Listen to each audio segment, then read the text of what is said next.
다큐멘터리 역사를 찾아서 제173편 신라 불교의 개척자 아도는 누구인가?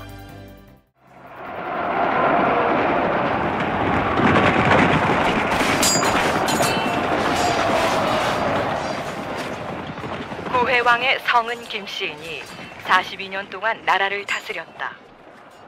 신라 제24대 진흥왕이 군사를 일으켜 쳐들어왔다. 무엇들 하느냐?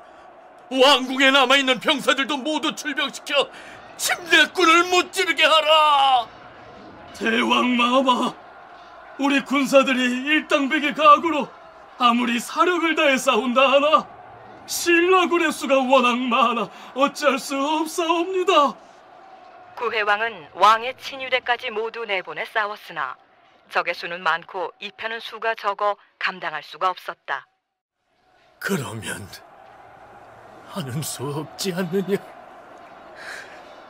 500년이 넘게 이어져 오던 우리 가락국의 역사가 여기에서 막을 내리는군. 성루의 백기를 내어달고 우리 군사들에게 싸움을 멈추라 이르라.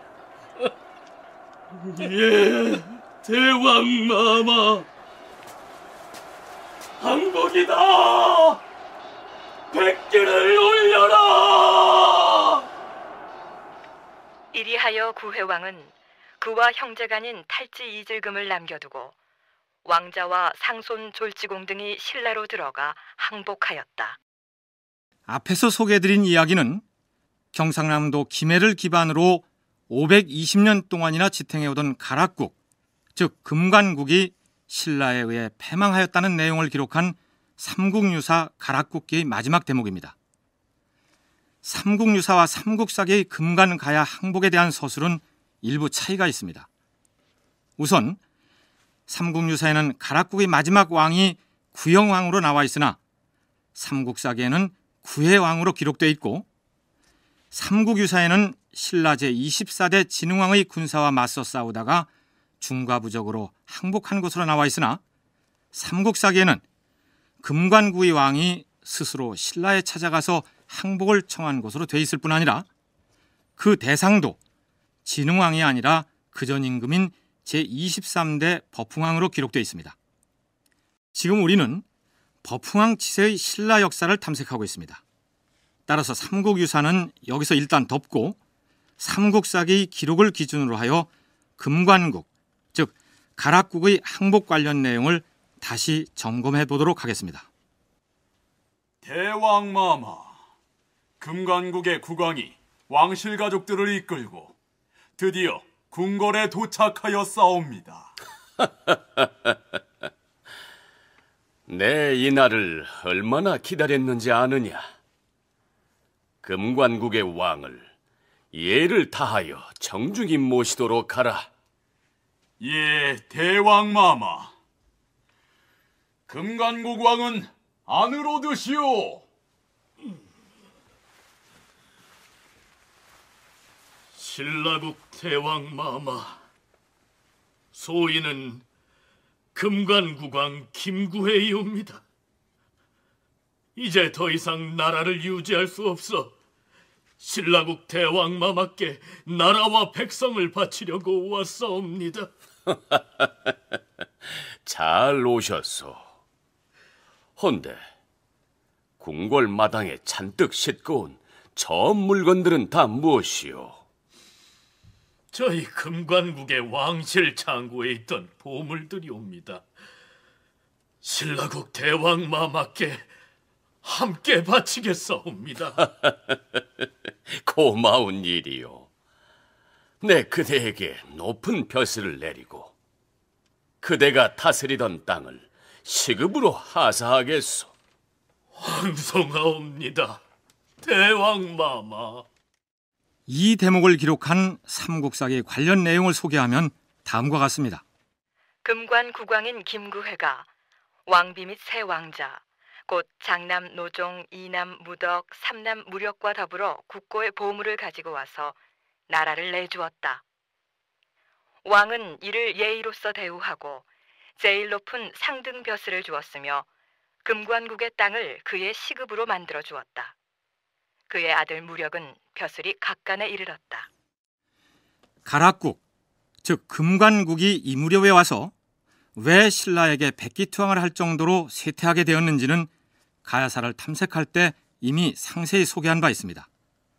동국대 윤선태 교수는 김해 지역의 고분을 발굴 조사한 결과 서기 400년 이후부터는 더 이상 거대한 목각 고분들이 나타나지 않고 있는데 그것이 곧 금관가야의 쇠락을 보여주는 증거라고 얘기합니다. 400년을 기점으로 해서 금관가야는 가야 세력권 내에서 주도권을 점차 상실해 가게 됐다는 것을 보여주는 거죠. 그 여파 속에서 대가야가 또는 아라가야가 성장하고 있었습니다. 그래서 망하지는 않았지만 금관가야의 어떤 명맥들은 유지되고 있었지만 가야 세력권 내에서 그렇게 중요한 역할을 수행하지 못하고 있었습니다. 또 금관가야가 무너지면서 확실하게 동래라든지 김해 지역 가까이까지 신라의 세력권이 들어가 있었죠. 그래서 대가야의 어떤 세력권의 가장 바깥쪽에 있고 또 신라 쪽에 가장 붙어 있기 때문에 신라가 아까도 말했지만 지증왕, 법흥왕 무렵에 계속적으로 가야의 세력권을 파괴시키면서 밀고 들어가는 모습들을 보여주고 있죠. 저희 프로그램 역사를 찾아서를 청취해온 분이라면 왜 김해의 금관가야가 쇠퇴일로를 걷게 된 기준 시점이 서기 400년인지 아실 테죠. 광개토왕 시절 고구려가 신라 지원을 명목으로 5만 대군을 동원하여 남정에 나섰던 그 전쟁이 바로 서기 400년에 있었습니다. 당시 고구려는 왜군만 무찌른 게 아니라 김해의 금관가야까지 치명적인 타격을 가했습니다.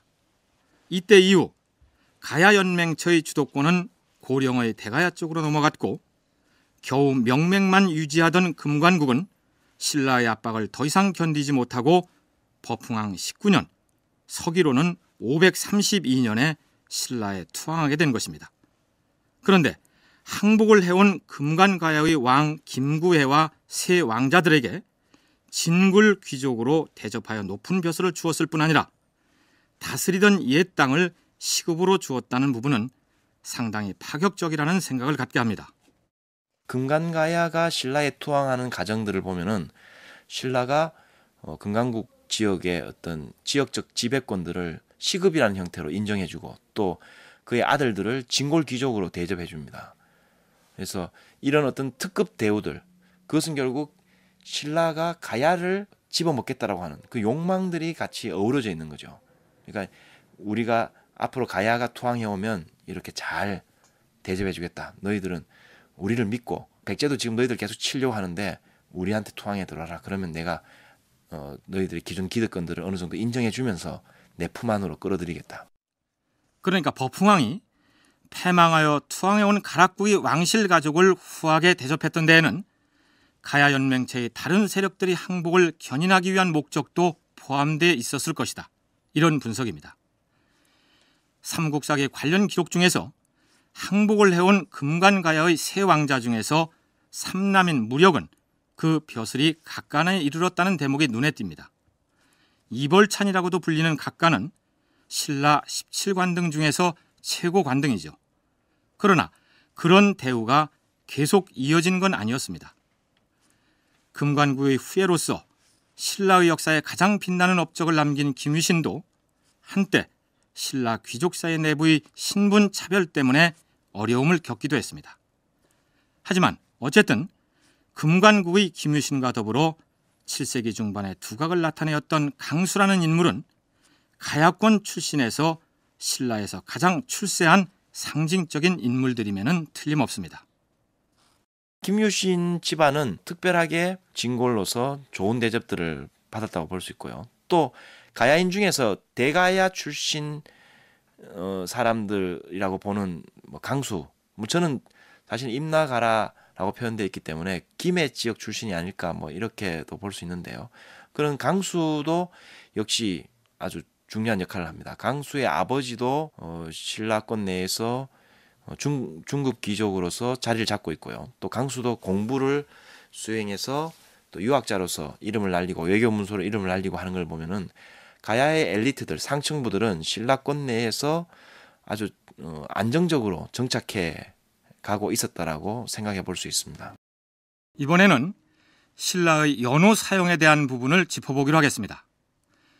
광개토왕릉 비문을 보면 고구려가 영락이라는 독자적인 연호를 사용했다는 사실을 알 수 있습니다. 일반적으로 독자적인 연호를 사용한다는 것은 스스로 황제의 나라임을 선포한다는 의미가 있는 것으로 받아들여집니다. 그렇다면 신라에서도 연호를 사용했을까요? 신라 연호 사용의 시초가 바로 법흥왕 때의 기록에 나타납니다. 법흥왕 23년에 처음으로 연호를 정하여 건원 원년이라 칭하였다. 신라가 이 시기에 와서 연호를 사용했다는 사실이 무엇을 의미할까요? 서울대 서의식 교수의 얘기를 들어볼까요? 건원을 한다라고 하는 것, 시간의 중심이 된다라고 하는 것이 바로 이 황제거든요. 그러니까 황제의 표시는 지명을 바꾸는 것으로 나타나고요.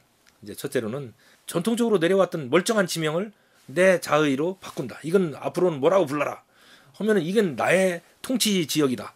또 내가 확실히 통치하는 것이다라고 보여줄 수 있는 그런 내용이고, 또 하나는 때를 중심으로 생각할 때는 장소와 시간. 그러니까 시간은 이제 내 시간이다. 이거를 원년으로 삼아서 기록한다. 이게 굉장한 의미거든요. 무슨 얘기냐 하면 신라의 법흥왕이 시간을 자기 방식대로 셈하였다. 요즘식으로 말하자면 신라가 독자적인 캘린더를 만들어 사용하기 시작하였다. 이런 얘기입니다. 그런데 좀 아리송한 것은 처음으로 사용하기 시작했다는 연호의 명칭입니다. 삼국사기 원문에는 시칭 연호운 건원 원년이라고 되어 있습니다. 처음으로 연호를 칭하여 그해, 즉 법흥왕 23년인 서기 536년을 건원 원년으로 삼았다. 이런 내용입니다. 그러니까 고구려 광개토왕 때의 연호가 영락이라면 신라 법흥왕 때의 연호는 건원이 되는 셈이죠. 문제는 건원이라는 단어 자체가 연호를 처음으로 세운다는 뜻입니다. 그런데 연호의 명칭이 건원이라는 건 좀 어색하지 않습니까? 비유적으로 얘기하자면 사람들이 나라를 처음으로 건국하였다. 나라 이름을 건국이라 하였다. 이런 경우나 마찬가지죠. 하지만 연호를 세우면서 그 의미를 강조하기 위해서 연호의 명칭을 아예 건원이라고 했을 수도 있겠죠. 윤선태 교수는 법흥왕이 연호를 제정하여 사용한 것을 고구려와의 관계 속에서 이해할 필요가 있다고 얘기합니다. 연호를 처음 세울 때 건원이라고 연호를 사용할 수도 충분히 있다고 생각됩니다. 고구려가 사실은 건원을 했죠. 연호를 사용하고 신라를 예속국으로 거느리고 있는 그런 상태였는데 신라가 그 정치적 예소로부터 벗어나려고 계속 노력합니다. 그러니까 거기로부터 벗어났다는 것을 보여주는 상징적 사건입니다. 그러니까 법흥왕이 실제로 자기가 건원을 했다는 말, 연호를 세웠다는 말은 그 연호를 세움으로 인해서 이제 나는 고구려의 예속국이 아니고 독자의 또 앞으로 더욱더 커서 우리가 고구려와 같은 존재가 될 수 있다라는 그런 포부를 담고 있는 그런 사건이라고 할 수 있습니다. 서기 400년의 고구려 남정 이후의 신라는 고구려의 속국이 되다시피 합니다. 왕자를 인질로 보내야 했고 왕을 세우는 일 역시 고구려의 의중을 따라야 했습니다. 그때 고구려는 독자적인 연호를 사용하고 있었기 때문에 아마 신라에서는 고구려의 연호를 받아와서 그 연호를 가지고 연호리를 표기했을 것이다. 그런데 법흥왕이 독자적인 연호를 만들었다는 것은 이제는 고구려의 예속으로부터 확실하게 벗어났다는 것을 의미한다. 윤선태 교수의 견해가 그렇습니다. 중국의 어떤 독립 위상으로서의 연호를 사용해서 그 연호를 받으러 각 지역의 예속국들이 와서 받아가죠. 그런 것처럼 고구려도 마찬가지로 신라를 동일하고 생각했습니다. 그러니까 고구려가 신라에게 신라의 사절단이 가서 연호를 받아왔을 거예요. 그래서 그런 형태들을 취하고 있었는데 이제 자기들도 마찬가지로 주변의 예속국들을 거느린, 특히 가야를 정복하고 또 북쪽 경상도 북쪽 지역들을 정복하고 그런 여러 세력들을 거느리고 있는 맹주라고 스스로 이제 표현하는 거죠. 그것이 바로 이런 연호를 세우는 형태로 표출되는 것입니다. 대왕마마, 신 하슬라 주의 군주로 부임하라는 어명을 받고 임지로 떠나기에 앞서 대왕마마께 인사드리러 왔사옵니다. 그래, 떠날 채비는 다 하였느냐? 예, 대왕마마. 그대는 신라의 임금인 짐을 대신하여 하슬라 주를 통치한다는 사실을 하시라도 잊어서는 아니 될 것이다. 지방의 터주 세력에게 휘둘림이 없이 그들을 확실하게 장악하여 왕권의 위엄을 보여야 할 것이다. 알겠느냐? 명심하겠사옵니다. 그럼 떠나거라. 예, 대왕마마.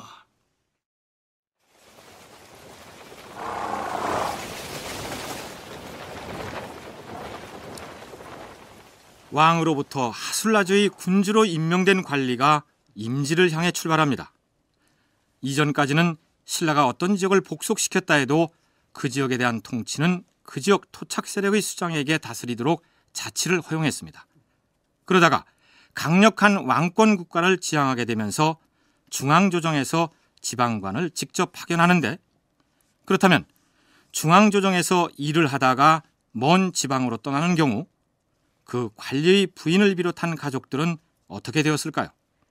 버풍왕 25년 장월에 왕은 외관으로 부임할 때 가족들을 데리고 가는 것을 허락하였다. 이때부터 비로소 지방으로 발령난 관리들에게 식소를 데리고 함께 가도 좋다고 버풍왕이 하교를 했다면, 이전까지는 가족과 헤어져서 홀로 임지에 가서 근무했다는 얘기가 됩니다. 서울에, 그러니까 경주에 그들의 식소를 인질로 잡아두고 보내는 겁니다. 그래가지고서 독자 세력화하는 것을 견제한 거죠. 그랬던 것인데 이제 휴가지임, 식솔들을 거느리고서 가는 것을 인정했다 하는 것은 진골 세력에 대한, 이것은 특히 말이죠, 이 주에 파견되는 진골을 대상으로 한 내용인데요. 이들이 주로 파견될 때는 주장관, 즉 군주로 나가면서 이 식솔들을 거느리고 나가거든요. 식솔들에는 가신들도 포함이 됩니다.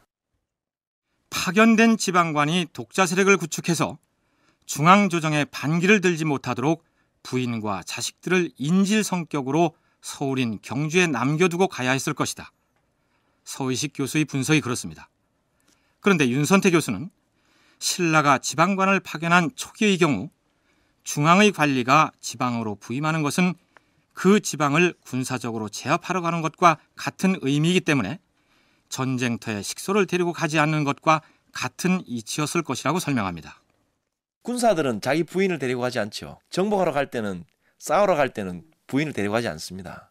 그러니까 그 이전의 지방관이라는 것은 결과적으로 군사령관, 정복자로서의 이미지가 있는 거죠. 가족을 데려가는 게 아니라 언제 불안한 정국이 있을지도 모르기 때문에 가족을 데려가지 못하는 거죠. 그런데 이제 바로 9년제가 정착되고 안정화되었기 때문에 지방관이 자기 부인을 데리고 가는 거죠. 그래서 바로 이런 표현이라는 것은 결국 신라의 지방 지배가 착착 제대로 자리를 잡아가고 있다, 이런 것들을 보여주는 것입니다. 어쨌든 적어도 이 시기부터는 남편이나 아버지를 지방에 보낸 채로 경주에 남은 가족들이 가장을 그리워하는 일은 없게 된 셈이죠. 버풍왕 27년 7월에 왕이 돌아가심으로 시호를 버풍이라 하고 애공사 북봉에 장사 지냈다. 서기 540년에 신라의 제23대 임금이었던 버풍왕은 세상을 떠납니다. 삼국사기에는 왕이 죽자 그때 비로소 버풍이라는 시호를 지어 올린 것으로 기록하고 있으나 그렇지 않습니다. 버풍왕이 재위하던 시기에 이미 버풍이라는 이름으로 불렸다는 사실을 금성문 사료들에서 확인할 수가 있습니다. 버풍 진흥은 금속문상에서 살아있을 때 직접 사용한 이름입니다. 그러니까 원래 버풍왕 이름은 모죽지라고 하는 토착적인 이름이 있었는데 그것 대신에 사용한 것이 뭐냐 하면 버풍이라고 하는 것이고요. 진흥왕도 산맥종이라고 하는 자기의 이름이 있었죠. 산맥부, 신맥부라고 하는 이름이 있었는데 그것 대신에 사용한 것이 진흥이라고 하는 이름입니다. 그러니까 이것은 죽고 난 다음에 받는 뭐 태종무열함과 같은 그런 시호가 아니라 그 이름이고, 그 속에 불교적인 어떤 색채가 강하기 때문에 보통 이 지증왕 또는 버풍왕부터 해서 진덕여왕까지를 불교식 왕명시대라고 그렇게 부릅니다. 신라의 역사에서 버풍왕의 치적은 대단했습니다. 버풍왕은 신라 중고기의 첫 임금으로서 국가 통치의 기초가 되는 율령을 제정하여 반포하였다. 백관 공복의 위계 질서를 확립하기 위해서 복식의 차례와 서열을 정하였으며 왕 아래에 국사를 총괄하는 상대 등을 두어 왕의 권위를 높이고 통치의 효율을 기하였다. 중국의 양나라와 처음으로 통교함으로써 국제 무대로의 활로를 열었으며 건원이라는 연호를 제정하여 독립왕조로서의 위상을 과시하였다. 법흥왕의 치적이 대체로 이러했습니다. 그런데 빠진 것이 하나 있습니다. 제위 25년째 되던 해에 불교를 공인한 업적이 그것입니다. 삼국사기 신라본기 법흥왕조와 삼국유사에는 법흥왕이 불교를 공인하였다는 구절 다음에다 신라의 불교가 언제 어떻게 들어와서 법흥왕 시기에 이르러 공식으로 인정되었는지 그 내력이 비교적 소상하게 설명되어 있습니다. 우리 프로그램에서는 불교 도입 부분은 일부러 건너뛴 채로 법흥왕 말기까지의 지적을 탐색해 봤는데요. 지금부터는 불교 사상사 전공자인 동국대 김상현 교수와 함께 불교의 신라 유입과 공인 과정을 살펴보도록 하겠습니다. 신라의 불교 전례에 관한 이야기를 본격적으로 시작하기 전에 신라의 불교가 공인된 시기를 짚어볼 필요가 있습니다. 고구려 소수림왕 5년 2월에 초문사를 창건하여 승려 순도를 이 절에 있게 하고 또 이불란사를 창건하여 아도를 이 절에 있게 하였다. 이것이 우리나라 불법의 시초이다. 고구려의 불교 도입에 관한 삼국사기의 기록입니다. 소수림왕 5년이면 서기 375년입니다. 백제의 경우 침류왕 원년, 즉 서기 384년에 불교가 공인됩니다. 그러니까 고구려가 중국의 전진에서 불교를 들여왔고 이 불교가 10여 년 뒤에 백자에 전파되어 공인된 것으로 되어 있습니다. 그런데 신라의 경우 그보다 150여 년이나 지난 다음인 법흥왕대에 이르러서야 공인됩니다. 왜 이렇게 늦었을까요?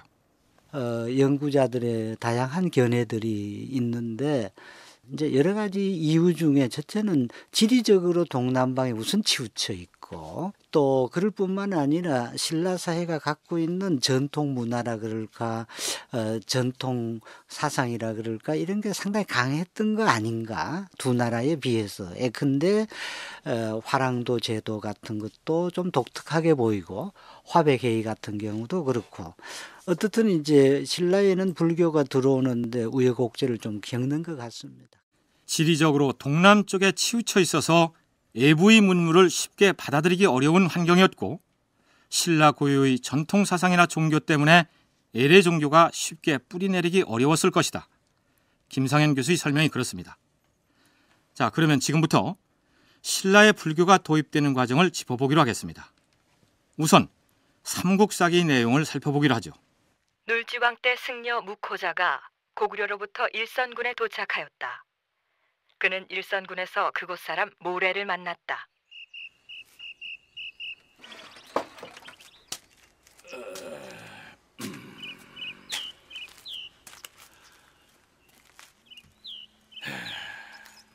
이 고을에 명망 높은 지도자라는 말씀을 듣고 찾아왔습니다. 소승을 거두어 주시겠습니까? 나무 관세음보살.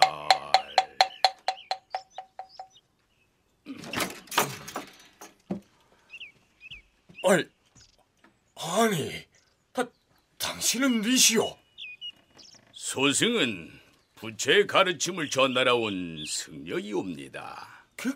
그게 무슨 말이오? 아니, 어찌 이렇듯 요상한 생김새를 하고 그 머리카락은 다 어디 가고 옷차림은 그게 또 뭐요? 불법을 전하는 사람은 이런 차림을 하옵니다. 어허, 그 보기에 흉하니 썩 물러가시오. 아니, 그게 아니지. 이대로 내쫓으면 사람들이 저 기이한 모습을 보고 필시 해치려 들 터인데 도움을 청하러 온 사람을 그리 내칠 수도 없는 노릇이고. 어쨌든 이쪽으로 들어오시오. 네, 고맙습니다. 나무 관세음보살. 딴 사람들한테 들키기 전에 그런 요상한 소리는 썩 걷어치우고 얼른 이리 들어와 숨기부터 하시오. 일선군 사람 모래는 묵호자를 굴을 파서 만든 굴방에 들게 하여 모셨다. 우선 여기서 잠시 정리를 하자면 고구려에서 묵호자라는 승려가 신라의 불법을 전하기 위해서 일선군, 즉 지금의 경상북도 선산지방에 도착해서 모래라는 그곳 사람의 보호를 받게 되었다. 이런 얘기입니다. 그 묵호자라는 사람이 선산지방에서 얼마 동안이나 머무르면서 무엇을 했는지는 우리가 알 수 없습니다. 그런데 묵호자라는 승려가 신라의 조정에 불교를 전파할 수 있는 기회가 생깁니다. 그때 마침 양나라에서 사신을 파견하여 의복과 향을 보내왔다. 하지만 군신들은 그 향의 이름과 사용하는 방법을 알지 못하였다. 그래서 사람들로 하여금 그 향을 가지고 사방으로 돌아다니면서 사용법을 물어보게 하였다. 여보시오, 내 말 좀 들어보시오. 나는 궁궐에서 어명을 받고 나온 사람이오. 이번에 양나라 사신이 이런 물건을 우리 조정에 주고 갔는데 이 물건이 어디에 쓰는 것인지 혹 아는 사람 없소? 이게 뭐야? 냄새가 야릇한데 이거.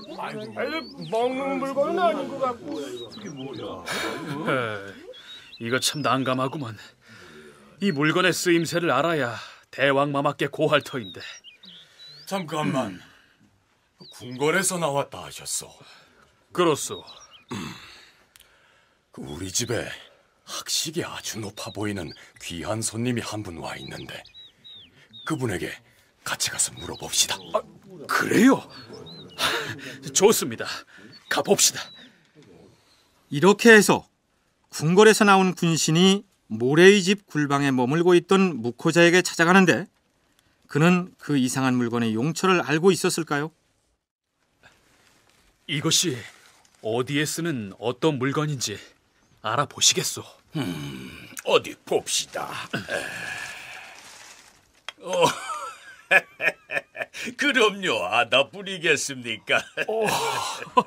이것이 무엇이오? 이것은 향이라고 합니다. 이걸 불에 태우면 향기가 무척 아름답고 정성을 들이면 신성에 통할 수 있습니다. 이른바 신성이라 함은 삼보를 이름인데 첫째는 불법, 즉 부처요. 둘째는 달마, 즉 불법이요. 셋째는 승가, 즉 승려입니다. 만약 이것을 불태우면서 발언을 하면은 반드시 신령에 응함이 있을 것이옵니다.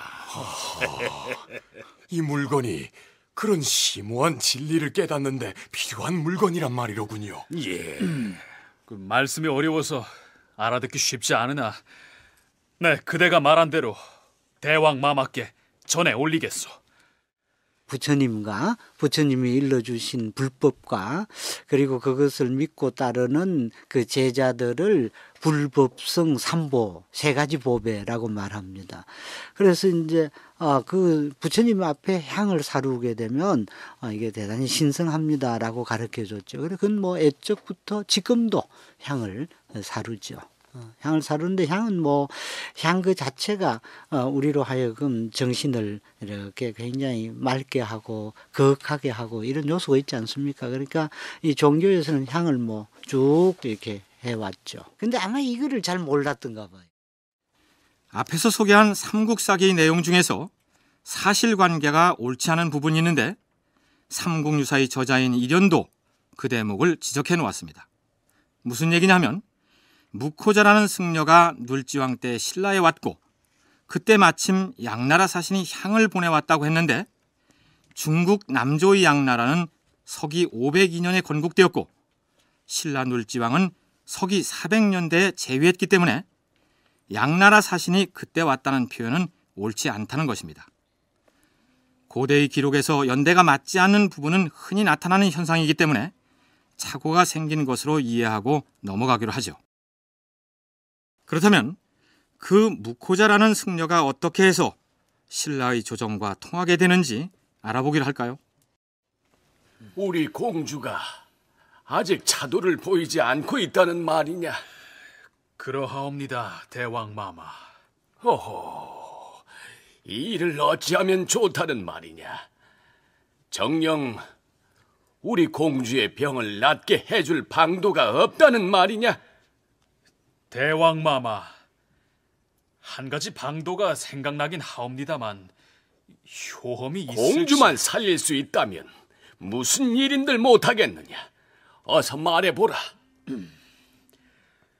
지난번에 양나라 사신이 가져온 선물 중에 향이라는 물건이 있었사옵니다. 그 향의 쓰임새를 알아보았던 묵호자란 자가 지금 일선군 모리의 집에 있사온데 그를 불러서 공주의 병을 치유할 수 있는지 하문하시는 게... 그런 일이 있었지. 당장 일선군에 가서 그 자를 왕궁으로 불러오도록 하라. 무얼 지체하고 있느냐? 빨리 다녀오너라. 예, 대왕마마.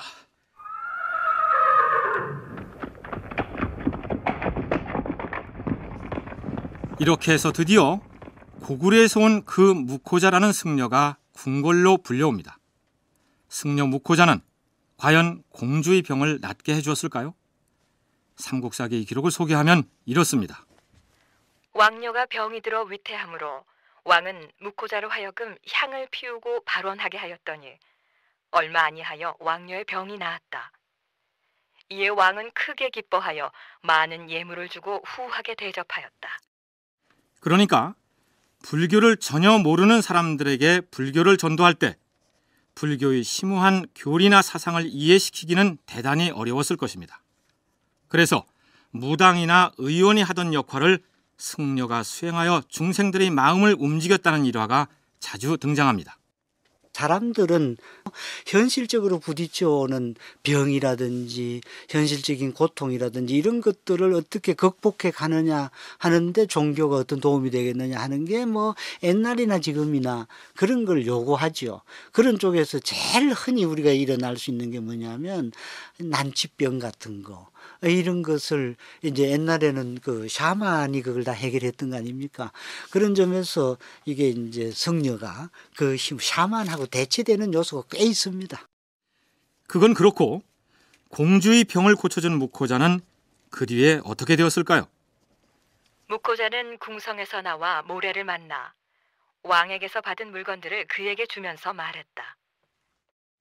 난 이제 돌아갈 곳이 있소이다. 이만 가봐야겠소. 아니 대사님, 갑자기 어디로 가신단 말씀이십니까? 그러나 묵호자는 어디론가 떠났는데 그가 간 곳을 알 길이 없었다. 신라 공주의 병을 고쳐서 왕실과 교류할 수 있는 통로가 마련되었으면 이제 왕실에 들어가서 적극적으로 포교를 하든지 해야 할 터인데 묵호자는 실망스럽게도 그 대목에서 사라져버린 것으로 되어 있습니다. 그런데 수십 년 혹은 100여 년의 세월이 지난 뒤에 묵호자가 사라진 그 자리에 다른 인물이 등장합니다. 삼국사기에 이어지는 기록은 이렇습니다. 그 후 비처왕 때 이르러 아도라고 하는 승려가 있어 시종하는 사람 3명을 데리고 또 일선군 모래의 집으로 왔는데 그 의표는 묵호자와 똑같았다. 그는 거기서 몇 해 동안 살다가 병도 없이 죽었다. 그를 시종하던 3명은 그대로 머물러 살면서 경륜을 강독하니 갈수록 신봉하는 사람이 늘어갔다. 아도가 신라의 일선군, 즉 지금의 선산지방에 나타났다는 때는 비처왕 때라고 되어 있습니다. 비처왕은 제21대 소지마립간의 다른 이름입니다. 그런데 하필이면 아도가 이전에 묵호자가 머물렀던 일선군의 모래라는 사람의 집에 머물렀다는 점도 이상하고 또한 묵호자가 갑자기 사라져버려서 그 뒤에 어디서 나타나는지 알 수 없는 아도라는 승려가 그 자리에 나타났다는 사실이 수상합니다. 뿐만 아니라 나중에 나타난 아도가 이전의 묵호자와의 의표, 즉 거동이나 차림새 등 겉모양이 비슷하다는 점으로 미루어 묵호자와 아도는 결국 동일 인물이 아니냐 이렇게 추론을 해볼 수 있습니다. 삼국유사의 저자 이련 역시 이렇게 적고 있습니다.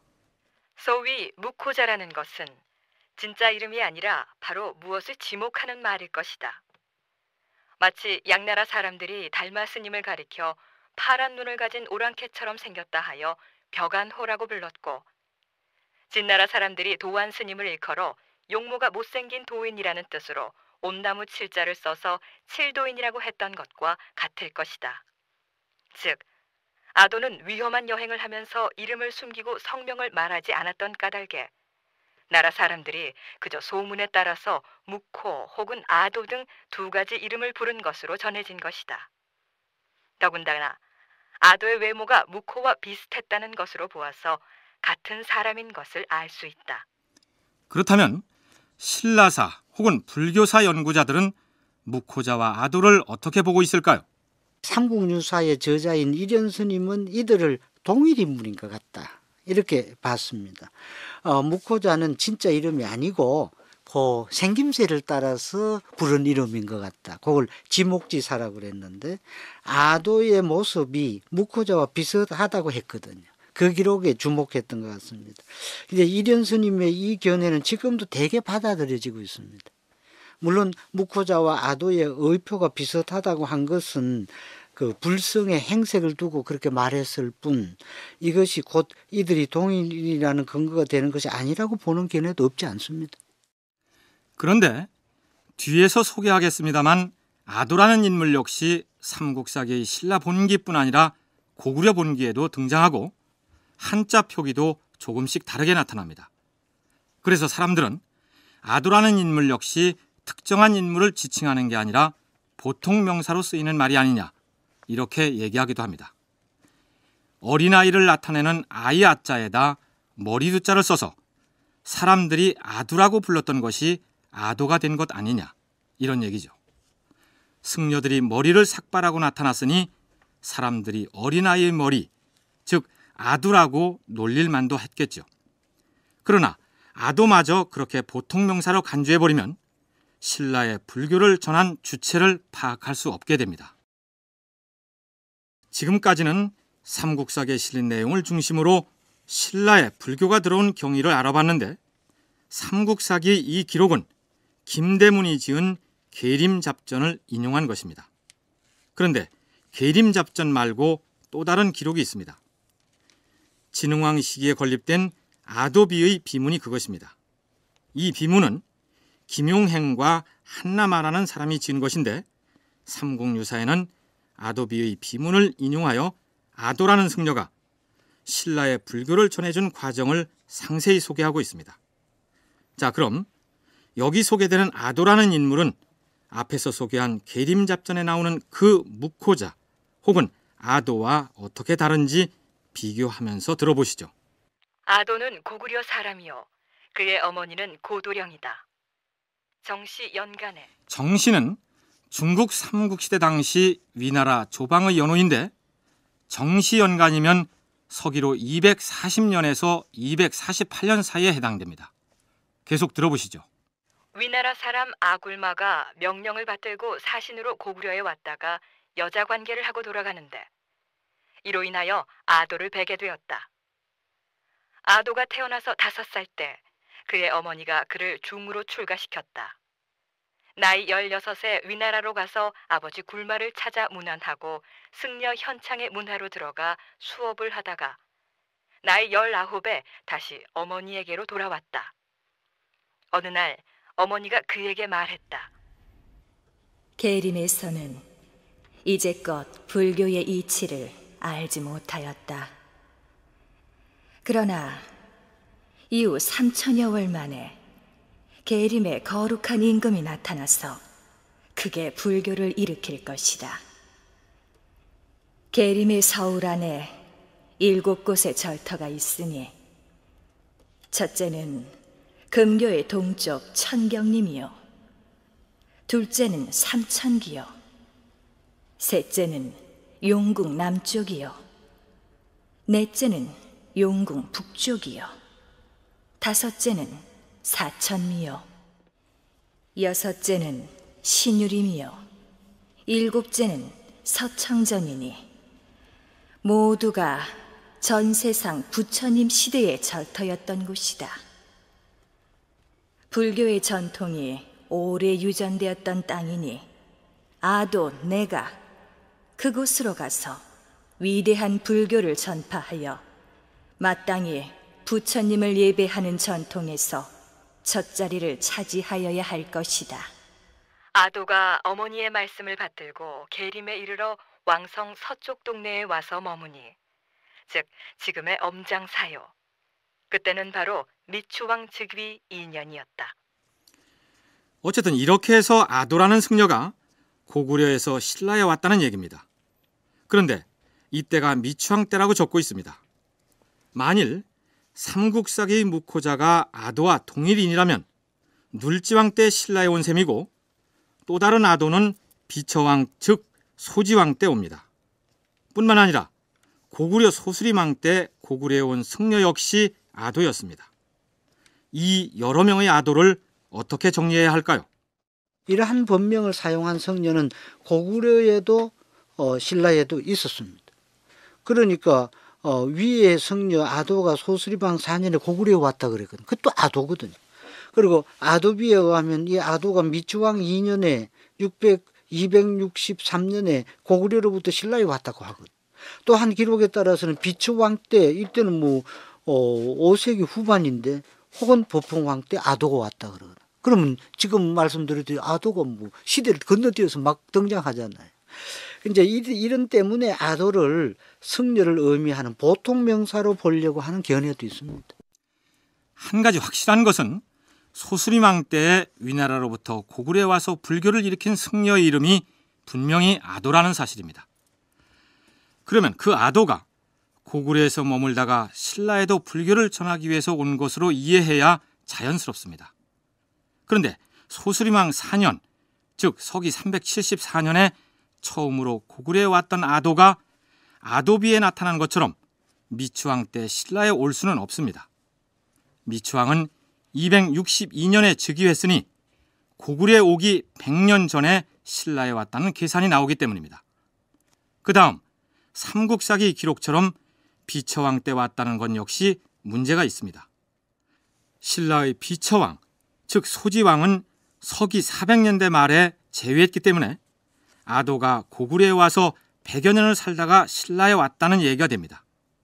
이런 문제들을 이려는 삼국유사에서 이렇게 정리해 놓고 있습니다. 미추왕 때는 계림 땅에 아직 문화라고 할 만한 것이 없어서 나라 이름까지도 채 정하지 못했는데 어느 겨를에 아도가 와서 불교를 받들자고 청했겠는가. 또한 고구려에도 오지 않고 뛰어넘어서 신라부터 왔다는 것은 사리에 맞지 않는다. 소지왕 때 신라에 왔다면 아도가 고구려에 온 지 100년 만에 신라에 온 셈이 된다.